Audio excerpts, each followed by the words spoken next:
on time this month, and we're going to talk about books I read in June 2024.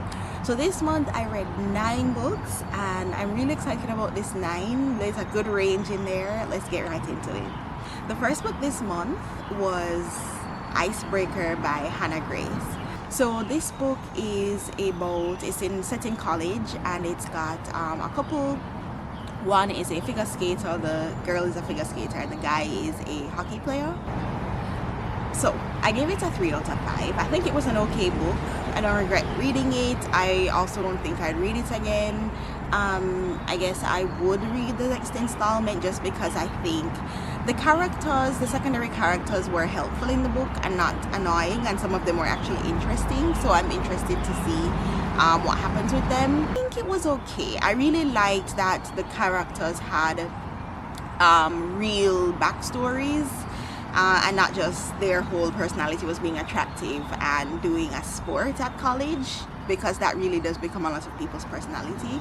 I think there was some development there. We saw like the guy, he's the captain of the hockey team. We got to see him be a leader. We got to see him, like take the fall and give up he's trying to go pro, and we see him taking responsibility for his team, and when other members are messing up, we see him stepping up and doing what needs to be done so that they can play even at the sacrifice of himself.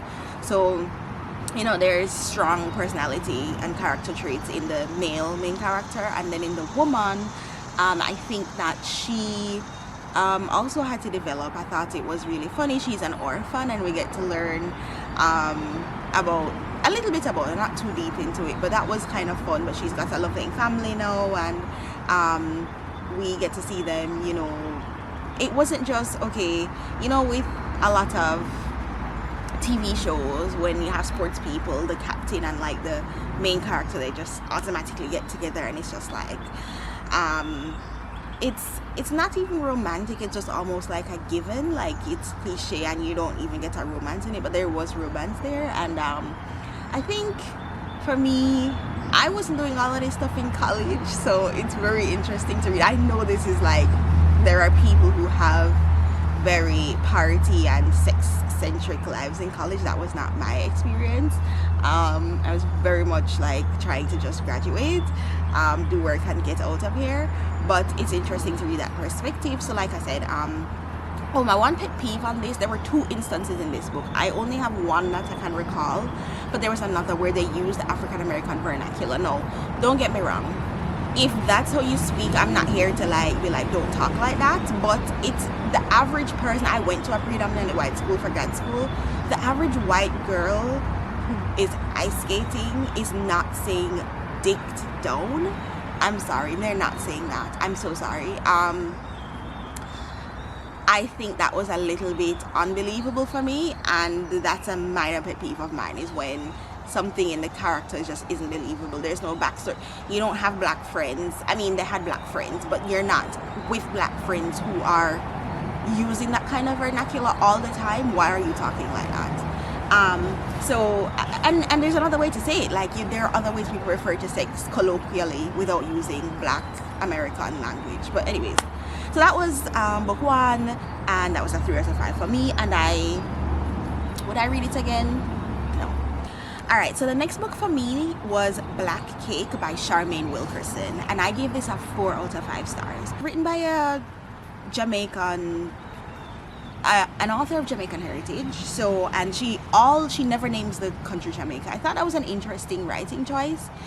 We know you're talking about Jamaica. She refers to some towns. She even says, it would, I think in some places, like she refers to some towns by name, but she never says Jamaica. She says the island. The book is told by a couple perspectives. It's told by a flashback perspective of the main character. It's told by present day of the character. She passes away, but she's giving a retelling on a sound recording, and it's told by her children, her adult children, who are learning the things that she's sharing by her recording. And so in this book we get one of those like legacy story. It's like a will when someone passes away, and you're finally learning some family secrets, and you're here, but instead of hearing from other people, you're kind of hearing from the person themselves, because she's done a recording. So this lady had an epic life, right? Epic meaning like you just wouldn't believe it if you had no idea. Her own kids didn't believe, right? So she grew up on this island, which we know is Jamaica, but the author never names it as Jamaica. And she grew up on the coastline, and it's a really interesting historical fiction book, because it talks about a time of servitude, and they call this indentured servitude when they bring people who weren't slaves, meaning they didn't earn wages for their labor, but they earned wages. And after that, when there was emancipation of slavery in the Caribbean, they had people who would come from East Asian countries like China, and they would come to the Caribbean and they'd become shopkeepers. And so even to this day, a lot of the Asian people you see, so South Asian, Indian, East Asian, Chinese, you have Syrians, Lebanese people, they would come and they would be storekeepers, and that's not uncommon for them to be storekeepers around the world, but that also was in the Caribbean, and that still happens to this day. Anyways, it tells of a time where those people came. So the lady whose book this is about, her parents, her father came. Her mother was Jamaican, was black, and her father came, so she was mixed race. And so it was really interesting because we have a lot of those people in the Caribbean just because of our makeup. It's the norm for us there, but it was really interesting to hear from that first generation of being mixed race what it was like in an island and what that experience was, right? So they weren't struggling monetarily, but her dad had a gambling problem, and so by the time they got to the sort of the, what do you call it, the hero's journey, and there's a point at which they have a challenge to overcome. That's it, the challenge. Part of it was because her mother left her, and the dad gambled, and she basically she was lost in this gambling bet to this other man who's like an enforcer, like a thug, if you will. He was a loan shark. That's the word I'm looking for. And so they would swim. Her and her friend would swim, and her boyfriend would swim. So there were 3 friends, and the 2 girls thought, that was gonna be their ticket, their way out was swimming. And they were amazing. They go out into the open water. Now, people, if you know anything about seas, oceans, open water, it is dangerous, okay, even for very good swimmers. And so, you have to have a healthy dose of fear of open water, right?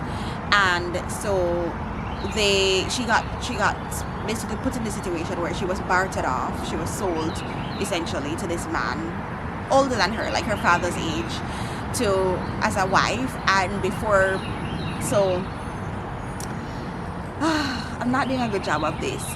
I think I will say this, okay, I'm gonna get to it, but I'm gonna say this. This is a book that's worth reading simply for the fact that it had so many parts, and even when some of it could be predictable, it really wasn't. Like, you could guess, there was something to guess, right? The guy who she was supposed to marry, he died on their wedding day. Like, he drank the wine, I think it was, and he just died, okay? And they thought she did it, so the police were coming to get her. She ran away. She swam out into the water. So they thought, well, she's dead now. The wife left him. The daughter ran away. He wasn't sure if she killed the husband. She didn't kill the husband. Spoiler. Somebody else did. Won't tell you who. But the friend, the girlfriend, the friend who was her girl, who was a girl, knew where she would go hide if she had any chance of making it in that. They had a little cave that they'd hide. So basically a family friend and the friend gave her some food and got her out on a ship. And so is her life. She lost her boyfriend. Her boyfriend, who was a third friend, he went away to the UK. So back then, that was a common thing, right? Developed countries, the UK, US, Canada, they needed people. To this day, it still happens, right? It's just it's nurses, same. medical care, farming, major industries that need a lot of work. They have a lot of immigrants or emigrants who come to help, and so he went for university. That's always another people migrate as well, and she went trying to live her life. Anyways, long story short, they separated. She goes through some things over there. She's trying to build her life. She goes to nursing school. She finds the guy again, and there's a major spoiler in this, and I will not. Also, this is a series, so if you've ever watched this show, I'm struggling so much with this one. I'm gonna have to condense this. This book was worth reading, and you know what I liked about it? It had tragedy without being traumatic for the reader. Very few books are able to toe that line, and people, I cannot manage tragedy. I don't enjoy that. Some people like to cry. It's not that I don't like to cry, but I don't want to be sad, you know what I mean? Happy tears fine, sad tears, thinking about this, like traumatized tears, need therapy tears, I don't need that. Okay, so when this book was able to give such a story, I get why it was made into a series. I think it's on Prime, Amazon Prime. So yeah, this was worth a read, for sure. And it's Read Caribbean month. In America they celebrate Read Caribbean, sorry, not America, it's Caribbean Heritage Month, and there's a book club, Book of Sins. I'm in her book club. She has tons of people. I think she's been doing it for 6 years now. She coined Read Caribbean month in June, and so this is a month to basically boost your reading, especially of Caribbean authors. So really good pick. June is done now, but it's not too late to pick this one up. Okay, and if you want to cheat, watch the series. Alright, so the third book this month is Bride by Ali Hazelwood. Now, you guys know I'm a romance girl, okay? I like to read a happy ending. I like to know that people in this world are happy, okay? So, even in fake worlds, and this is a fake world, okay? This is a book about vampires and werewolves, and where have we heard that before, people? Twilight, you said? Yes, Twilight, okay? And I hate to be the person, I'm not gonna pit two bad girls against each other, but I have to, and because it recalls Twilight, right? But this was done better, I think. It was executed, and I like Twilight, like the original Twilight book. So the saga, the whole saga, but also the Twilight, the first one in itself, I think was really special because it brought up this like guy who her Bella scent was unique, right? And it's like this, right? But in scent, so the male is an alpha male, and he's a wolf, and so they mate, okay? They find mates, and it's like a whole scent.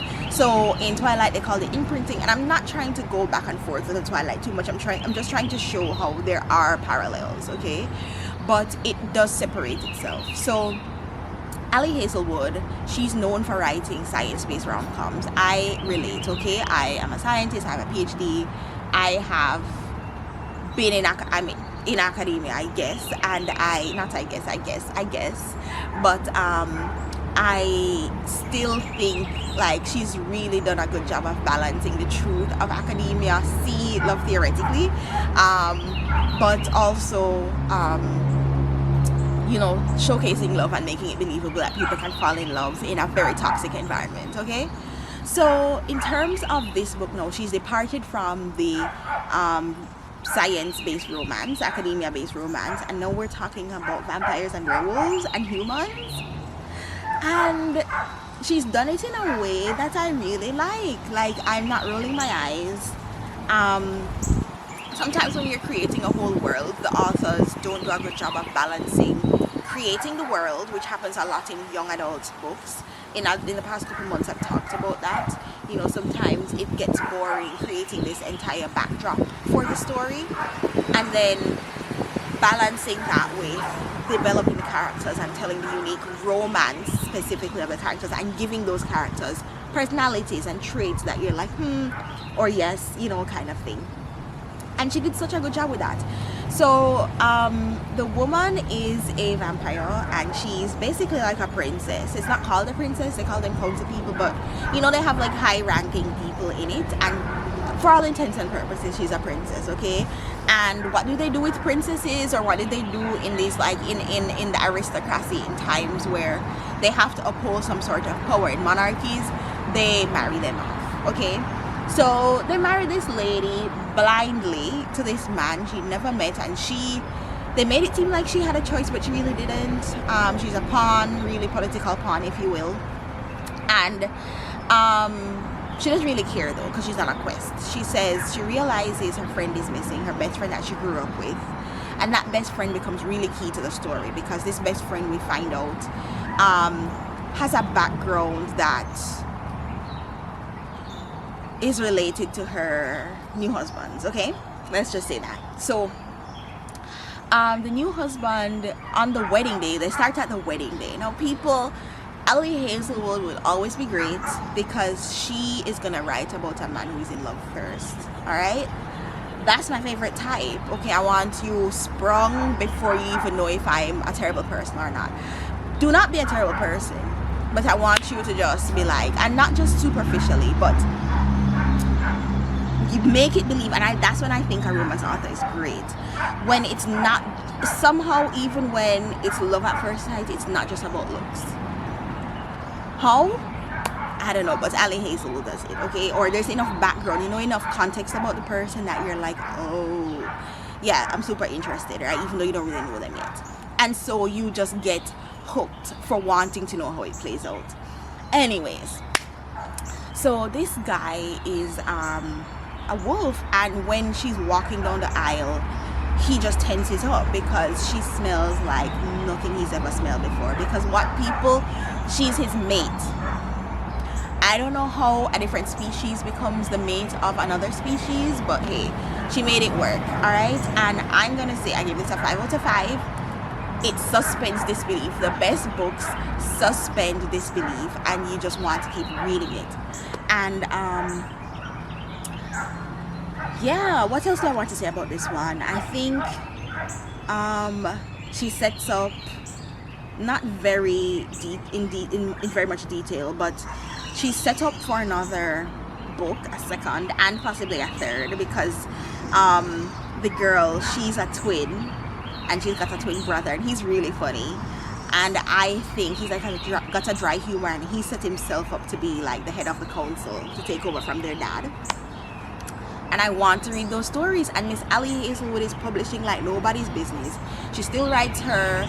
I'm waiting to read I'm waiting to read the next one.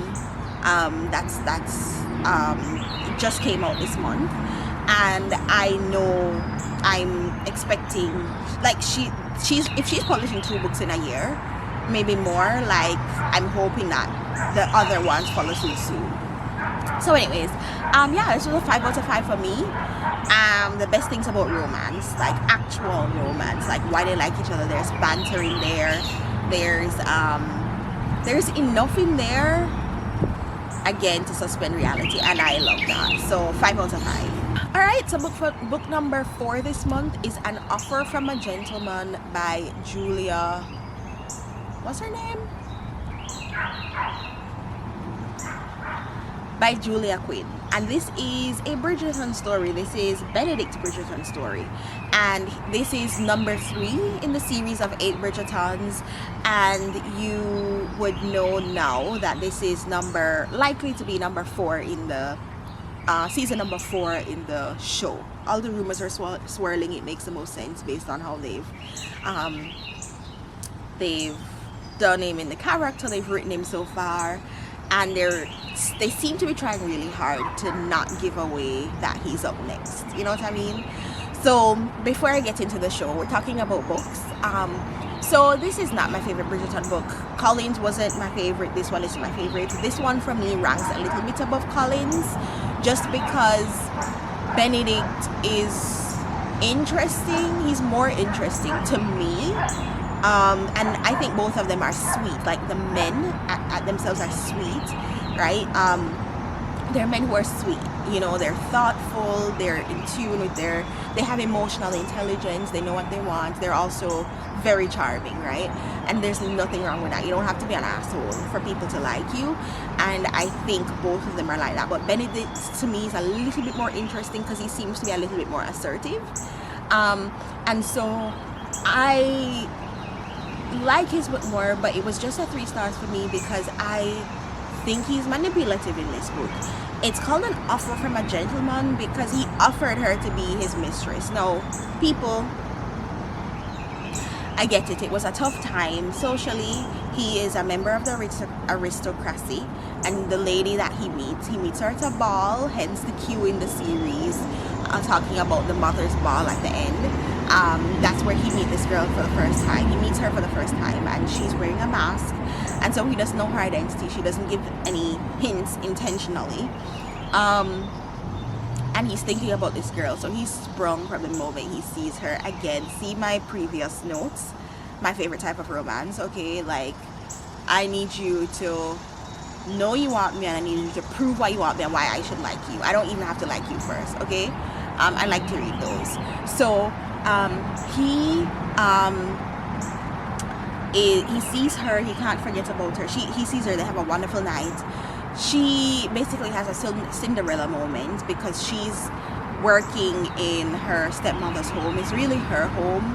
Her dad had the title, but she was what they call a bastard, meaning she wasn't the original meaning of that word means she was born out of wedlock, and so she the father paid for her education. She was educated like any other member of the aristocracy, but he never claimed her. He said she was his ward, and she went by her mother's last name. And so when her fellow house servants, because that's what she works in, when the father dies, the stepmother makes her a house servant, they give her one night. They dress her up in one of her grandmother's old dresses and sends her out, and it's a masquerade. So even though the dress is out of date, nobody notices really. It's gorgeous, it suits her, but the style doesn't need to be current, you know what I mean? So they're going out, they're having a time. Her and Benedict, they find each other, they have a wonderful night. She disappears off the face of the earth. He's looking for her for 2 whole years, and in that time he rescues this servant girl from being raped in another house, because you know some of these men are trash. Back then and back now, men are trash, okay? Love them, hate them, they're trash, okay? So they're trying to rape her, and I love that Julia Quinn didn't shy away from using the word rape. I think especially back in that time when people were very much so polite that you didn't call a thing what it was. They were very euphemistic. Use the word rape. It's an atrocious thing. When you read it, you should feel atrocious and not do it, you know what I mean, and discourage it. So I applaud her for using the word rape. Anyways, they meet by chance because he rescues her, being Benedict, as he really speaks up for something that's wrong, against something that's wrong, and so he saves her in a moment, and they go on this quest back to, he says, okay, I'll find you a job in my mother's household, in my household. No, before that, they're traveling alone, basically, to his little cottage, and they spend time there. She nurses him back to health, and so they're alone. If she was in the aristocracy, that would be unchaperoned, and that would be bad, right? So they go ahead and but she's a servant, but he treats her like a lady, right? So points for him there because he's not treating her like below his boot. But he's conflicted because he wants her, and he's like, well, I can't marry her because that's just not done. So what do I do? Do I offer her to be the mistress? But so Benedict offers this lady a chance to be his mistress, and she says, I'm a bastard, I've had a horrible life because of this. I will never do that and risk having a child out of wedlock, because look what happened to me. And she stood on that, and I respect that. So in the end, he brings her to his family home. She's working there. Everybody sees what's going on, like all the siblings see that he's they're in love, and so by the end of it, you know, he goes to his mother and he's like, you know, what if I tried to marry a servant? And she was like, listen, it would be hard, society would shun you, but I definitely wouldn't. I still love you. So he's ready to propose to this girl, and just as he's about to propose to this girl, he goes upstairs and she's playing with his nieces and nephews, and he sees her with a blindfold because they're playing, I think they're playing hide and seek or something. So of course he recognizes her. It's the same girl, people, same facial structure, whatever, but she cut her hair shorter, and she, all this time since they met, she had cut her hair, and I guess she'd lost weight because, you know, she was living a servant life, and I don't know, but he couldn't tell that it was the same person, and so now he knows, and they get married and live happily ever after, and all of this, all of that. But yeah, he was fully, if she said yes, I'll be a mistress, they would just be together that way. And I feel like if in the end he got to the point where, because she stood her ground, you know, he made an offer of marriage, he could have done that from the outset. So for those reasons, it wasn't my favorite book, but it was fine. Not the worst thing to read. Alright, so book number 5, Let Us Descend by Jesmyn Ward. I gave this a 2 out of 5. I think this is the lowest rating I've given a book that I have actually finished recently. It was a well-written book, but I didn't get the point.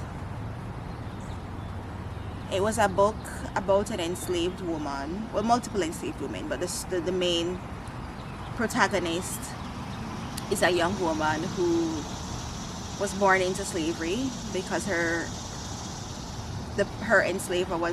father was an enslaver and raped her mother. And when he started looking at her that way, she knew she needed to run away. Mind you, her mother got sold,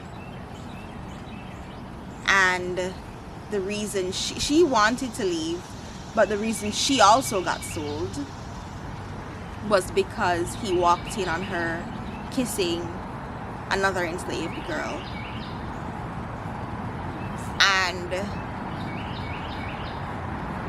he sold her. And the way she was sold, when they came and took them, they chained them and walked them from a more northern state to a more southern state, while the enslavers and enforcers rode on horses. They made camps, they were given very little food, and when they got to where they were going, they were auctioned based on what they were told they were going to do. And she didn't want to say anything, so they were going, and she was mixed race, so they were going to sell her to be a prostitute.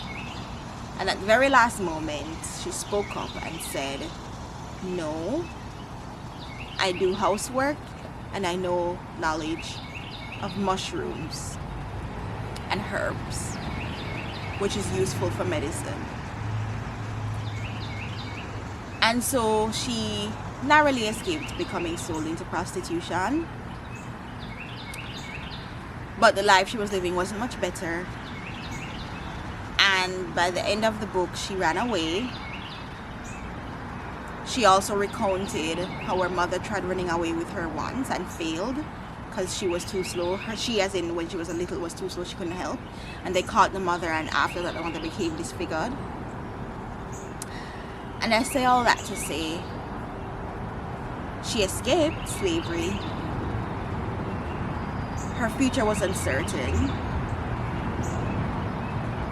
She escaped having become pregnant by somebody who ran away from being enslaved, but he was out in the wild because they would live on the outskirts of the properties where they were enslaved. and come to the borders and communicate, which is how she got to meet him, and they'd barter goods and so on.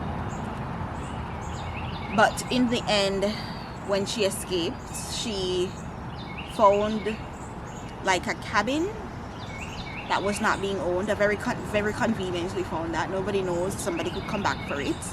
So that's open-ended. And she's going to have her own child. And I don't get the point. Slavery happened. It's difficult for me, like I said. I don't enjoy reading traumatic things, and I still read the book. I will read the books because I always learn something. I always learn.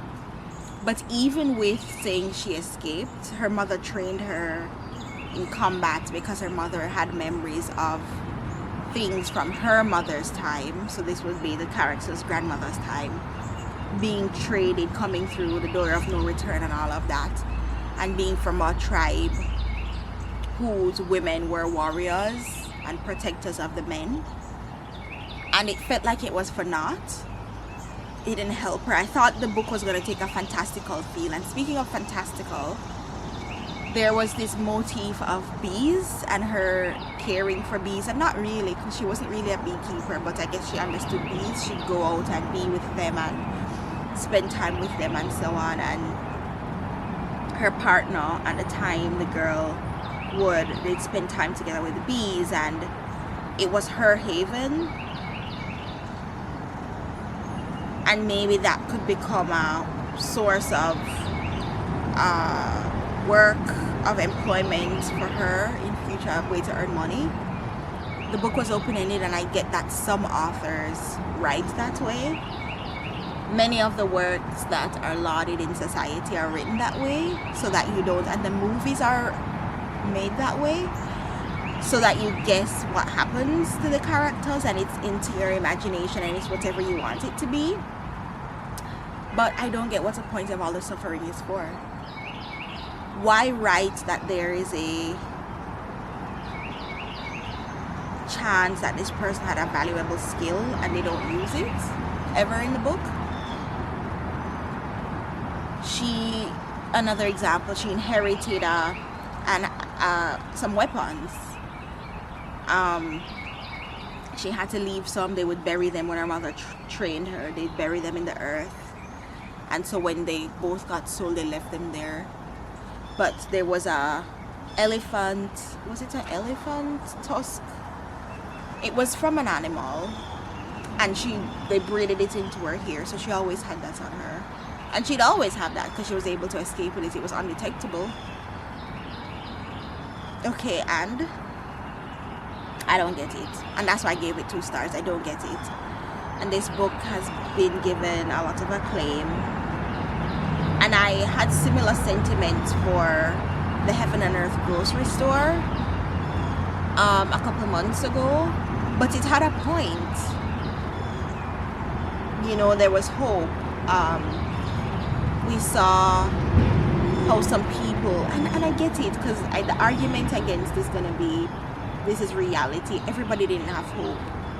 They ran away. All the people they left behind, they still had their lives to live. They died. They got raped. They lived atrocious lives. They had harvest. They didn't get enough food. They were starving. They'd eat the scraps that were left from their enslavers just to equal the enslavers. The enslavers would count everything and weigh everything to make sure they weren't eating. And it's fine to recount those things. That was history. That's factual. But I don't think I get the point of the book. So that's all I'll say on it. But it was a good book. It was well written. The writer can really write. She's one of those that write what I call pretty phrases. And she's a very good narrator. She pulls you in. I think she narrates a romance excellently. Because she can emote without raising her voice. That's a skill. You know, to be able to. Some people, it's loud or soft, loud or quiet. And pitch is a pitch and volume are a tool, but tone. So I was just saying, you know, I'll say this, if you enjoy reading historical fiction and learning, and you don't mind challenging topics, then this is a good read. The writing is good, but for me, I guess my personal limitations are about the topics and how it's written. Like, what's the point? Does it offer hope? Does it offer a lesson? I don't think there are any lessons learned for today. I think there's a way to write, even if you're writing in the past, that you can write with lessons for today. That's why what we call the classics are classics, because there's always something that's applicable to current times, even if it's historical fiction. When the Vibe is Right by Sarah Das, and Sarah Das is a Tobagan author from the Twin Islands of Trinidad and Tobago. And so this is my second Caribbean read this month. This book I gave a 3 out of 5. I liked it. I don't think it was anything very I gave it 3 out of 5. I think it was a nice book. I think it was a book. One of the things I liked, sometimes it's hard. I know growing up it was hard once you got to teenage years to find something that wasn't adult but also wasn't elementary school, you know, and I think this was a nice balance for a romance. It was a romance. It was set in I guess in Trinidad, and it was in Trinidad because they were talking about Port of Spain and stuff on the island, and it's set in the time of Carnival, and it's about a family or two that have to do with Carnival, and it gives background. What I really like about this book was it was educational, so you could learn, if you're not from those islands, you could learn a little bit more about the language surrounding Carnival and the things people do in that time, like events and what's a band and what's mass and what a band launches and what some of the things people do in that time are. And I thought, because Carnival is such a like a staple in that culture, I thought it was really nice to read a book built around that. And I thought the characters really, really nice. This had a male character so they're teenagers. I think that's my only drawback, is that they're teenagers, and I always get a little bit grossed out reading books. Like, I just feel like I'm reading someone's, like I don't want to say voyeuristic, but it just feels cringe. Like I'm not giving young people privacy, and I don't like that feeling. I know it's silly, but it was okay. It was sufficiently sweet that it didn't feel like, okay, what would be really weird if you're reading about sexual activities among young people. But because it was a book about teenagers, it was clean. There was romance, and they were getting to know each other. It's enemies to lovers, and it's lovers. Enemies to boyfriend, girlfriend, okay? And it was I think it was sweet. You know, the families were sweet, the characters were sweet. My one gripe, it talked about, in the book, it gave the author as being, not the author, the main character, the girl, as being colorful, wearing colorful outfits.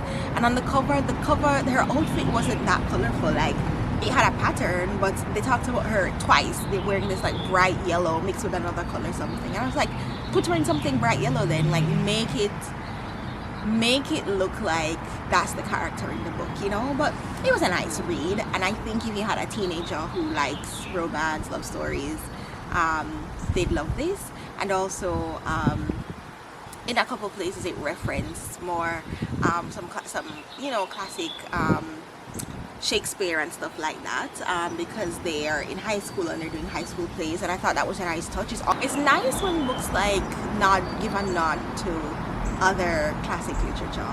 I think it's nice when authors write those in with a nice touch, you know, without it seeming like you're just name dropping books, and I think this author did a good job of that. Alright, so next is one called The Book Swap by Tessa Bickers, and this for me is an advanced reader copy, so I got a copy of this, an electronic copy to read and give my review on before it's been published. And this one I gave 4 out of 5 stars. I really liked this book. I think it was a book that I would recommend to my mother or my grandma or someone else who likes romance, but like a Christian person or a superbly religious person who likes romance but not gonna recommend them for something where they're like doing they're detailing sexual acts. Okay, so I thought this was nice, and there was intimacy without it being explicit, and so you got the point, right? So I think this book, again, so the point of the last book where it references classics, this book did that, okay? Because it was about a couple who they knew each other growing up and they had a falling out. Before they were actually a couple, they were just friends at that time, and they had a third friend. And that third friend died, and so died of cancer. Cancer is the worst. Cancer is the worst thing ever. Okay, I just wanted to stop to say that. Cancer is the worst thing ever. And so every year they come and have this memorial. Now this book inspired me. It made me want to have something like this. So in this book, every year on the anniversary of her passing, I believe, they have I call it an initial party. They didn't call it that, but initial, like the first letter of your name. And so they come dressed as things in a being. Her name was Bonnie. And I like that idea. I really want to do that one day. Like, I want to have, if it's like I could do that for my birthday, or you know, like another time of the year, and we'll just come together and do an initial party. I think that would be so fun, but we all have to dress as something in the same letter, you know what I mean? So that was super fun. Another way this inspired me was this romance. The characters would write to each other. So they had a falling out, and somehow along the way, as their lives are happening, they find one of those little book libraries, like the public ones that are little stands, and it's got, you know, a couple shelves, and people stick books in there for the public to borrow and to put back. So you can bring your books there, you can also take books from there. I think those are lovely things in communities. And so somebody who did it first, I think the girl did it first and the guy picked it up, but she annotates all her books. Oh, she was giving away a copy of a book, but she annotates. Now people are, that's a very, do you annotate? It's something that I can't bring myself to do. I think if I annotate, I have to do it. I do it electronically with like I really like Google Keep.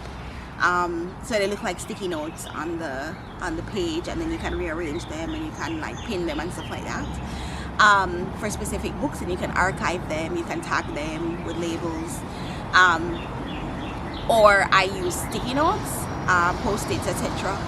But I'm not a write in the book person. I just feel like I'm ruining the book, and for some people it's like, no, it should look like everything you think it is.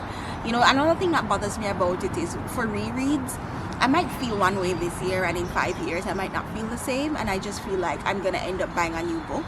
So I think it's good to keep for historical reasons. Like, I think it could be perfect as like in this case, a way to give somebody your thoughts. So for example, if you were passing, you were getting older and you're passing away, you might want to share your thoughts with someone. That would be a great way to do that. But for me, if the book is for me and I know I might read it again, I'm gonna get distracted by my notes, and especially if I feel totally different from I did then, that's gonna piss me off. So I think, but coming back to the romance, so this book I just thought was so unique in that it was detailing this fictional romance, of course, but when I think about in real life, if like it could happen, and I love books like that. So you go, and she put this book in with all her notes, and the guy finds it, and then he returns notes with questions at the back. He annotates, and then they're going back and forth, hence the term book swap. And they're going back and forth, sharing ideas, sharing thoughts about this thing. And what I love, it's in Britain. I want to say it's in England. And you know, their humor is funny, a little bit dry, and I really enjoyed it. And some of that peeked through, I want to say for an advanced reader copy. Sometimes, right, it's not fully done, so there's still a chance for them to change things. That includes there might be small grammatical things. This was none of that. This was perfect. Not you would, when you get to read it, it wouldn't be like that. But you know, it's like, it's the small details, you know, and I think it's talked about, it gave a little bit of context to some historical books, so the Austens, you know, some of the other things that we read that are considered classics. And I'm forgetting some of them right now, but not just like Jane Austen and stuff like that. They had others, even some contemporary classics. Yeah, I liked this book. I thought it was different. This is what I thought Book Lovers by Emily Henry was gonna be. I thought it was gonna be a little bit more about them giving their opinions on books and books they love. I read that book a while back. Hi! I read that book a while back, but I haven't seen, but it wasn't that, you know, it was about people who loved books, but it didn't say why they loved the book, it didn't say what they thought of the book, you know, and this gave a little, even though they're fictional characters, you know it's coming from the author, right, and they're spinning these perspectives, so that was different from me. Book Swap, this is a debut. Now people, this is a really strong debut, so I will look out for whatever else this author comes with. I think authors that can write romance that's with feeling, that doesn't just rely on steamy sex scenes, those are talented authors, and I look forward to seeing more. Okay, so the next book is The Christmas Cookie Wars by Eliza Evans. I give this one 3 stars. So this book is it's shorter, right? It was 200 and something pages. It's still a full novel, but not as long, like a 300 and something page book. This book was also an advanced reader copy, and it was sweet, it was cute. It wasn't something that you're gonna okay, you know how you have beach reads? So this is a holiday book, right? It's for the holiday period. But you know how you have beach reads where you intend to read it and maybe never think about it again? It's one of those books, but in a good way, right? It's got all the Christmas cheer. It talks about Christmas cookies and recipes. It puts you in that spirit. It's the kind of book you'd take with you. You'd buy in the airport, and probably if you were on a long flight, like you could finish this. If you flied from New York to London, you could finish this book, you know what I mean? If you didn't want to sleep, that is. Most people, those are usually overnight flights and you sleep. But say you couldn't sleep, so you don't fly well, something like that. This is a book you could read. And this is a book that you could, it's like Lifetime or Hallmark movies. I prefer Lifetime movies than Hallmark.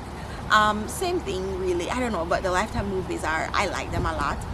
Maybe because they have a little bit more star power to them, like they might get, you know, actors and singers to come do them, and that's a little treat. The only thing with them is, like, you better catch them when they premiere, because you might never see that movie again. They'll show it like on the weekend it premieres, and maybe you'll see it once again the next year, but good luck finding that ever again. So maybe that's also part of it, just like, ooh, I want to see what they have this time, you know. Anyways, so this is like that, you know. It's got this lady who's a widow, with twin boys who are 10. They're in elementary school or primary school, and the principal is a black man. She's white, he's black, and the principal is third. And if you didn't read the blurb, you wouldn't know that the romance would be between them, you know, just by reading, because he just came off as very stern. But then you pick up soon after that, but in the first appearance of him, you wouldn't quite know that's what was happening. But anyways, her boys are a little bit mischievous, and you know, they get sent to the principal's office, and here starts this whole romance. He's also like a really good baker. He's got his grandmother's recipes for cooking, for making cookies, and they're classic flavors, and they're perfect every time. And the mom doesn't really know how to bake, but she's volunteered for this committee who the last chair of the committee was a tyrant, and she all but said, if you don't follow me, it's my way or the highway. And so they almost disbanded, but this mom was like, no, we need that money for the co-curricular after school activities, the STEM club, etc. I will take it on, even though I don't know how to bake, but I'll try. And so that's the kind of cute story it is, right? Like, you know how it's gonna end up. And so for that reason, it's not groundbreaking, but it's a good read, and it's something you could recommend to someone for a nice holiday read, to get you in the spirit. The final book I have this month is The Kiss Quotient by Helen Hoang. So this I gave 4 stars, and this is not my first time reading this book. I've read this book at least once before, a couple years ago when it came out. But I just said, you know what? I think it wasn't that long when I listened to it. It was like 8 hours at regular speed and maybe 6 hours maybe 9 hours at regular speed and little over 6 hours at 1.5. And this was a book that was narrated slowly, so you could listen at 1.5. Anyways, I've always liked this book. This is one of my favorite romances. It's a trilogy. This one is my favorite of the 3 because I think both characters surprised me. So the female character's got Asperger's, which is a form of autism. So she's neurodivergent and she's sensitive to sounds, smells, lots of things. She's, of course, very brilliant academically and a little bit awkwardly, socially awkward. And then Michael is just like, he's Vietnamese and Swedish, so he's mixed race, and so these are written by an Asian author, and most of the characters are Asian. There's a strong family element. I love books that give the surrounding characters, like I love family oriented books. I think those are written really well because it always sets up the background for the other characters for future books very well without it feeling rushed. I think that it was nicely done. And then, you know, it's like it's fake dating, it's real dating, but he's an escort, he's a male escort, which I guess for me what made this interesting was because I read a lot of historical romance, and in that time they had escorts and courtesans and body houses. Those were, I think, men just went. It was something they did. It was just a matter of fact, separate from their wives. It was just something they did. It's really interesting to see a male perspective of that, and in contemporary times with, like, why, and the reason why is because his mother doesn't have insurance and she's got cancer and he's got the treatments, and his dad was a con artist and took money from people and ran away and left the wife and the kids, and it's him and his 5 sisters with the mom, and the mom, they own a dry cleaners and like a clothes altering store, and he wants to be a designer. So I thought that was just really nice. It sucks that I'm giving like praise for characteristics that aren't even that different, but he's a male who went to design school and he's an escort, and so by giving him characteristics that in today's world are kind of traditionally female characteristics or women gender roles, or even career paths, it was interesting to read for me. And then she's of course super smart, and I haven't read many. This series was, I think, maybe the first that I've read love interests who were neurodivergent, and not in a way that was only as children, like a child with autism or a child who's on the spectrum, but a fully grown person who is functional, and has things together. And even though they're not perfect, they have their mechanisms and they're working on it. You know what I mean? So that was really nice to read. And so this romance, like, they didn't want it to be that. She hires him to kind of teach her intimacy, and teach her to be better at sex, because she struggles with, of course, the physical contact, things that her condition have that make challenging for her. And so as she meets this guy, he's great, and he expects all of his clients to be older women who just look at him as meat, and don't really care, so he has to like psych himself up to go have sex with them and stuff like that, and like make like mind trick himself, Jedi mind trick himself into like fantasies so he can like maintain erections to have sex with them. And so when he sees her for the first time and it's a young attractive girl, he's like, what is going on? Like, it can't be this person. But anyways, and she keeps saying, oh, I'm bad at sex, so I need help. And he's like, yeah, there's no way, like, you are hot. Like, you should have a boyfriend. What are you talking about? So they embark on this thing with him trying to teach her trying to learn, and then in between she's like, wait, but I actually like him. And of course she's on the spectrum, which means she can have obsessive behaviors. And then she decides, wait, I'm obsessed with him, but not in like a creepy way. Also, his job would think about that. When you're a good escort, people want you all the time, and his thing is no relationships. He doesn't do repeat dates. It's just like one and done. And they like work something out, so they make a deal. It's gonna be for X amount of time.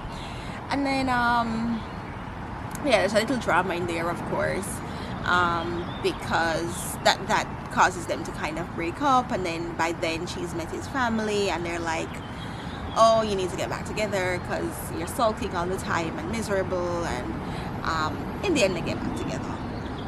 But I think it was just different. Like, the premise was different, which is what I enjoyed about it. And I think the characters were sufficient. They had sufficient motivation for the way they are, and sufficient background. And I liked that we got some insight into the characters for the next books.